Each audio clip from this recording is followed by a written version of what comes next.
Friends, जैसा कि आप जानते हैं कि पर्चा आउट होने के बारे मैथ का पेपर फिर से होने वाला है, इसलिए हमें मैथ की तैयारी को फिर से पूरे ज़ोर शोर से चालू करना होगा और मैथ को ढंग से तैयार करना होगा, क्योंकि पर्चा आउट होने के बाद ज़्यादातर पेपर काफ़ी कठिन आते हैं। इसलिए इस तैयारी को हम फिर से चालू करते हैं। आज से हम आपको मैथ राजन से जो भी लघुत्तरी क्वेश्चंस कराना चालू करेंगे, इसमें डिटेल से समझाएंगे, जिससे कि बहुत से क्वेश्चंस इन्हीं से ही अपने आप लगने लगेंगे। तो आज का पहला जो क्वेश्चन है वो है, त्रिभुज के संदर्भ में सर्वांग समता की शर्तों से संबंधित कुछ महत्वपूर्ण स्थितियां बताइए। तो इसकी सर्वांग समता की जो मुख्य शर्तें होती हैं वो 3 होती हैं। पहली शर्त ये होती है कि इसकी जो त्रिभुज होती है उसकी तीनों भुजाएं दूसरे त्रिभुज की तीनों भुजाओं से क्रमानुसार समान होती हैं। जैसे कि पहले त्रिभुज में काव घा 2 सेंटीमीटर है, इसमें चाव घा 2 सेंटीमीटर है, इसमें 4 सेंटीमीटर है, इसमें 2 से 4 सेंटीमीटर है, इसमें 3 सेंटीमीटर, इसमें 3 सेंटीमीटर है। इस तरीके से इसकी तीनों भुजाएं क्रमानुसार दोनों में समान है। अगली शर्त होती है भुजा कोण भुजा। तो इसमें 2 भुजाएं समान होती हैं, उनके मध्य का कोण दोनों त्रिभुजों में समान होता है। इसी तरीके से तीसरा आता है कोण भुजा कोण। तो इसमें नाम से ही जैसे क्लियर होता है कि 2 कोण समान होते हैं और उनके बीच की भुजा समान होती है। इन दोनों त्रिभुजों में हमें क्लियरली दिख भी रहा है कि ये 4.5 सेंटीमीटर ये भुजा बराबर है और ये 40 डिग्री सेल्सियस और 35 डिग्री सेल्सियस एंगल दोनों बराबर है। अगला होता है समकोण कोण भुजा। इसमें ये समकोण कोण भुजा है, लेकिन यहाँ पे समकोण भुजा भुजा है, मतलब 2 भुजा बराबर है और एक समकोण है। तो ये उसी तरीके से हो जाता है कि भुजा कोण भुजा, क्योंकि 2 भुजा और 1 कोण बराबर है। अगला क्वेश्चन आता है कि निम्नलिखित के मान सर्वसमका की सहायता से ज्ञात कीजिए। तो यहाँ पे सबसे पहले इम्पॉर्टेंट चीज़ है कि सर्वसमका क्या होती है। तो सर्वसमका वो होती हैं जो कि दोनों साइड जिस समीकरण में दोनों हिस्से बराबर होते हैं, जिन्हें हम सूत्र भी कहते हैं। जैसे कि a माइनस बी का होल स्क्वायर है a square plus B square minus 2ab। इसी तरीके से ये जो 598 है, इसे हमें सर्वसमका की सहायता से लगाना है। तो इसमें क्या करते हैं कि हम ये सूत्र लगाएंगे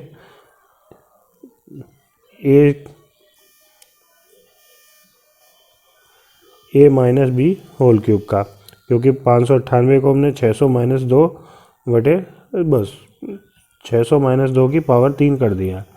अब जो इसका सूत्र है, ये लाइन इसमें गलत लिखी है। अब इसका सूत्र होता है कि a minus B whole cube का a cube minus B cube minus 3ab और a माइनस बी। ये सूत्र हम लगाएंगे। ये आपको सूत्र अच्छे से याद कर लेना होगा, क्योंकि इसी के सहारे जिसमें भी जैसे 598 क्यूब है की पावर 3 है, या 98 पावर 3 है, या 97 पावर 3 है, ये आसानी से इस तरीके से लग सकते हैं। वैसे तो हम ऐसे ही गुणा करके निकाल सकते हैं, लेकिन अगर पेपर में आ जाए कि सर्वसमका की सहायता से लगाना है तो आपको इसी तरीके से लगाना होगा। इसमें पहले जो जैसे हमने किया है a माइनस बी की पावर 3, तो उसमें a cube minus B cube, तो यहाँ पर 600 का क्यूब है, फिर उसके बाद 2 का क्यूब है, फिर जो 3ab है तो 3 गुणे a यहाँ पर 6 है 600 है, तो ये 600 फिर गुणे 2 और ये a माइनस बी में 600 माइनस 2, तो ये आपस में इस तरीके से गुणा कर दिए जाएंगे। अब गुणा करके ये प्रोसेस में लास्ट में ये मान आ जाएगा। इसी तरीके से 98 की पावर 2, उसमें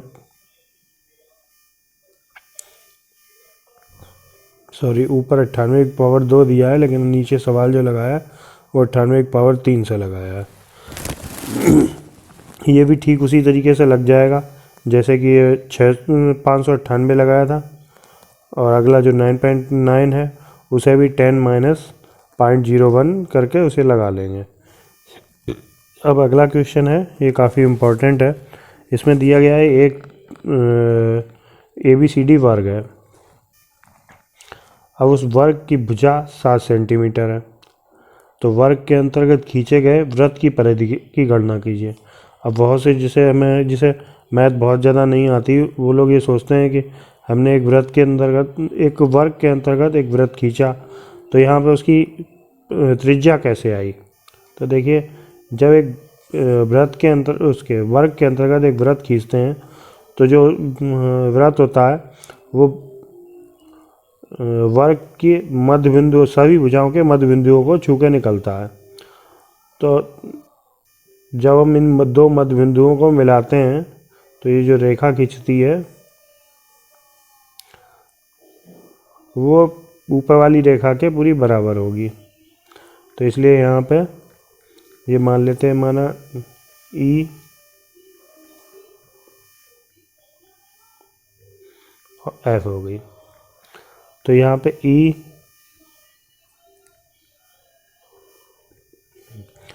यहाँ पे जो EF है, ये देखिए, ये EF मान ली हमने।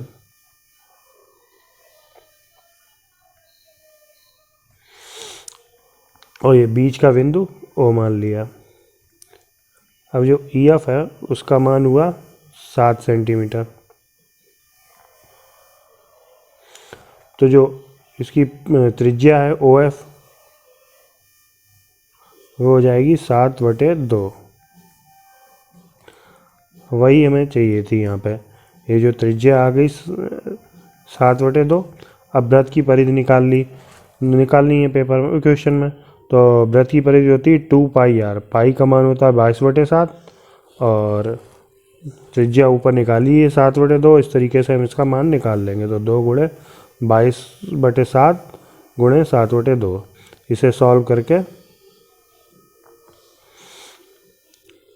22 सेंटीमीटर आ जाएगा। अब यहीं अगर ये आता कि वृत्त की क्षेत्रफल निकालना होता तो यहाँ सूत्र लग जाता πr स्क्वायर। πr स्क्वायर में भी सिंपल है, 22/7 हो जाता और गुणे 7/2 गुणे 7/2। इसे हम सॉल्व कर लेते हैं, आंसर आ जाता। अब अगला क्वेश्चन है कि दिए गए चित्र में ABC एक भुजा है। तो AB के मध्य बिंदु D और AC के मध्य बिंदु E को मिलाया है। यदि BC की माप, तो ये जो BC है ये वाला, हाँ, BC की माप 6 सेंटीमीटर है, तो DE की माप क्या होगी। किसी एक त्रिभुज में जब उसकी दो भुजाओं के मध्य बिंदुओं को मिलाते हैं आपस में, तो ये जो भुजा बनती है वो तीसरी भुजा की हमेशा आधी होती है। तो इसलिए DE बराबर हाफ BC आएगा, मतलब हाफ गुणे 6 बराबर 3 आ जाएगा। 3 सेंटीमीटर इसका आंसर होएगा। इसमें संबंध पूछा है तो BC/DE संबंध होगा। अब अगला क्वेश्चन है, समबाहु त्रिभुज की ऊंचाई 3/3 सेंटीमीटर है। तो समबाहु त्रिभुज का क्षेत्रफल ज्ञात करना है।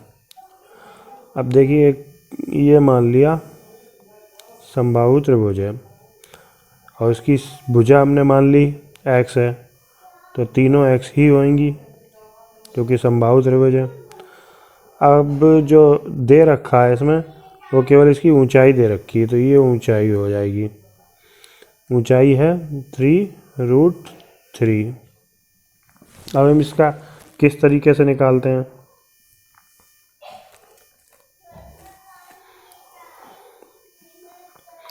क्योंकि ये x है इधर वाली भुजा और ये भी पूरी भुजा x है, ये यहाँ से जब हम नीचे मिलाते हैं तो ये इसके मध्य बिंदु पर काटता है।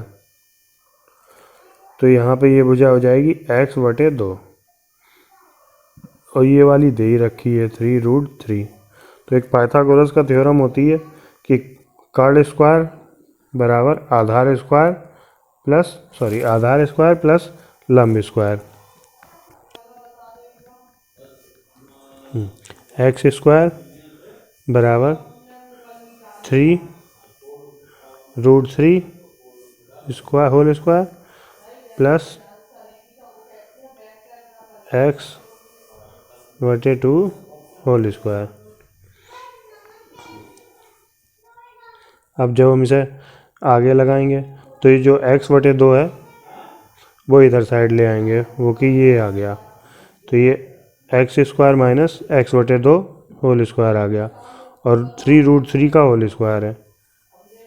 अब इसे सॉल्व कर लेंगे, ये एक्स स्क्वायर हो जाएगा, ये x²/4 हो जाएगा और इधर साइड 3√3 का गुणा 3√3 में कर देते हैं, तो √3 का गुणा होगा वो 3 हो जाएगा और 3 गुणे 3 का 9 हो जाएगा, तो ये आपस में 27 हो जाएंगे। और इधर साइड हम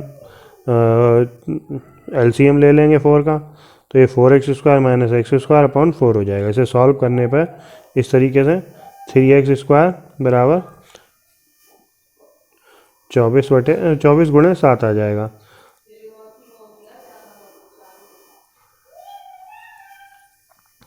अब x² बराबर 9 गुणे 4 है, तो जो हम x का मतलब दोनों तरफ रूट ले लेंगे या इधर ले जाएंगे इसका स्क्वायर को, तो यहाँ रूट में आ जाएगा।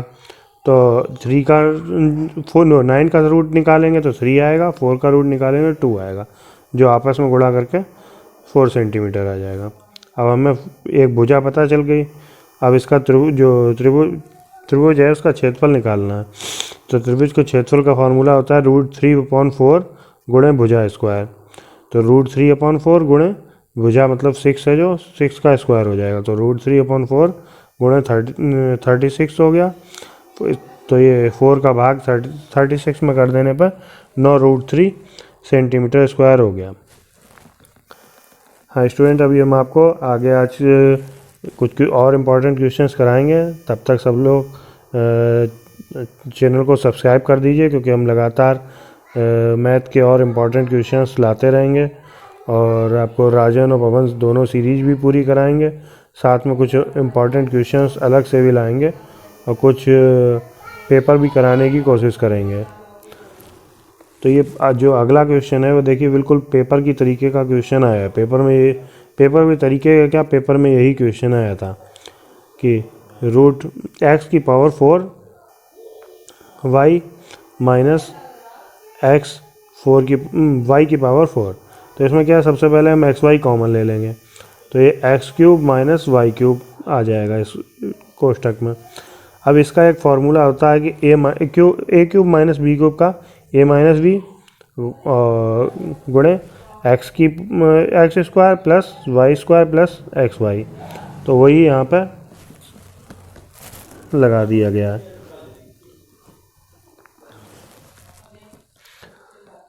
अब अगर माना इसी तरीके से आ जाए कि x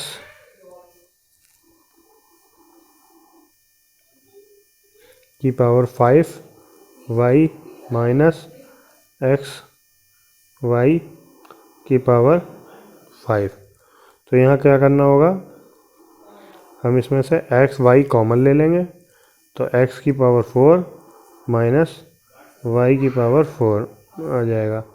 अब यहाँ x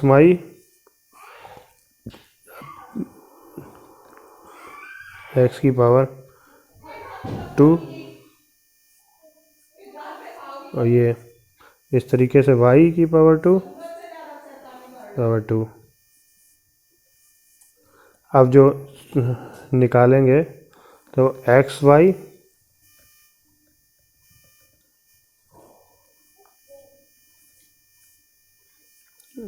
x² माइनस y² और दूसरा हो जाएगा x² प्लस y²। तो xy अगले उस जगह, ये जो x² प्लस y² और अगले में ये इसका भी खंड कर देंगे, खंडन, तो x माइनस y और x प्लस y। ठीक है, ये आपको समझ में आ गया होगा। अगला क्वेश्चन देखते हैं। ये तो लगभग सभी, जो अगला क्वेश्चन है काफ़ी सिंपल है, लगभग सभी लोगों को ये आता होगा। 121 का रूट निकाल लेते हैं सबसे पहले, तो 11 हो गया। उसके बाद 64 का रूट निकाला, वो 8 हो गया। 0.04 का रूट निकाला तो 0.02 हो गया, और 0.16 का रूट 0.4 हो गया। इन्हें आपस में जोड़ लिया तो 19.2 आ गया। अगला क्वेश्चन है, एक काम 30 मजदूर 16 दिन में करते हैं, तो 12 मजदूर उसी काम को कितने दिन में करेंगे। तो यहाँ पे ये भी देखने, एक तो ये है कि सिंपली हम इस तरीके से लगा लेते हैं कि एक तरफ 30 गुणे 16 कर लेते हैं, तो ये 30 मजदूरों ने 16 दिन में किया। और दूसरी तरफ कि 12 मजदूर आ गए, अभी दूसरी चीज़ मालूम नहीं है तो हमने D1 लिख लिया। इन्हें जब सॉल्व किया तो 12 नीचे आ गया, इस तरह से 40 दिन आ गए। या ऐसे इस तरह से समझ सकते हैं कि 30 मजदूरों द्वारा किया गया काम कितने दिन में किया, 16 दिन में। तो एक मजदूर द्वारा कितने दिन में होगा, 16 गुणे 30। इसी तरीके से 12 मजदूरों द्वारा कितने दिन में काम होगा, तो 16 गुणे 30 बटे 12। हाँ, अगला क्वेश्चन है कि इसकी मध्यिका निकालनी है। तो 4, 11, 16, 15, तो ये बढ़ते क्रम में नहीं है। सबसे पहले से हम बढ़ते क्रम में लगाएंगे। तो आप इसे बढ़ते क्रम में व्यवस्थित करने पे 4, 5, फिर इसमें से 7, ये ऊपर वाले क्वेश्चन में एक 7 एक्स्ट्रा लग गया है, एक्स्ट्रा नहीं, ये है नहीं। तो 4, 5, 7, 9, 10, 11, 12, 15, 16, इस तरीके से टोटल 9 संख्याएं हैं। अब मध्यिका निकालने के 2 सूत्र होते हैं। अगर जो हमारे अंक दिए हैं वो अगर विषम संख्या है तो सिंपली उस विषम संख्या में 1 जोड़कर 2 का भाग कर देते हैं। जैसे 9 है तो इसमें 1 जोड़ा और 2 का भाग कर दिया, तो ये 5वां पद आया, तो वो 5वां पद हो गया मध्यिका। लेकिन अगर माना 10 संख्याएं होती हैं, जैसे अगर ये जो 7 है हमने काटा है वो होता, तो संख्याओं का एवरेज लेंगे। एक तो nth पद जो होएगा, nth बटे 2 पद, माना जैसे 10 पद हैं तो एक 5वां पद, और n बटे 2 प्लस 1वां पद, मतलब 5वां प्लस 6ठा पद, इन दोनों का एवरेज ले लेंगे। तो n बटे 2वां पद, या और दूसरा n प्लस 2 प्लस 1वां पद। इस तरीके से दोनों संख्याओं का, माना ये जैसे इसमें अगर माना 7 और होती, यहाँ पर 7 और होती, तो हम क्या करते हैं, तो यहाँ पर टोटल हो जाते पद 10। तो एक 5वां पद लेते और एक 5 प्लस 1 6ठा पद लेते हैं, इन दोनों का एवरेज ले लेते हैं। तो 5वां पद आता है 1, 2, 3, 4, 5, 9, और दूसरा आता 6ठा पद 10। इन दोनों का 2 बढ़ कर भाग कर देते हैं इन दोनों में। इस तरीके से 9.5 आंसर आ जाता, ये मध्यिका हो जाती। ठीक, अगला क्वेश्चन है जो आज का अंतिम क्वेश्चन है कि 10, 12, 16 और 18 का भाग विधि से मासापा निकालना है। तो जो मासापा निकालने की जो मेन विधियाँ होती हैं वो एक होती है भाग विधि, और दूसरी होती है गुणनखंड विधि। तो जो भाग विधि होती है इसमें क्या होता है, पहले 2 संख्या ले लेते हैं, उसमें एक संख्या का, छोटी संख्या का बड़ी संख्या में भाग देते हैं। तो 16 का 18 में भाग दिया। ये लगभग ज़्यादातर लोगों को ये क्वेश्चन आते भी होंगे, काफ़ी सिंपल है। इस तरीके से ये 16 का 18 में भाग दिया, 2 शेष रह गया, 2 का फिर 16 में भाग दिया, ये भाग चला गया, तो ये 16 और 18 का तो मासा हो गया। अब इसके बाद 2 और 18 का मासा निकालेंगे, सॉरी 12 रह गया 12 का, तो ये 2 का भाग 12 में भी जा रहा है, इसलिए ये मासा हो गया। तो 12, 16 और 18 का मासा 2 हो गया। ठीक है फ्रेंड्स, अब हम आज के पीरियड को यहीं पर समाप्त करते हैं। अगले दिन से हम इसके आगे के कुछ क्वेश्चंस थोड़ा तेज़ स्पीड से कराएंगे, जिससे कि टाइम से कोर्स निपट सके, और कुछ और इम्पोर्टेंट क्वेश्चंस आपको लाके भी देंगे जो कि जिसकी प्रैक्टिस आप कर सकें।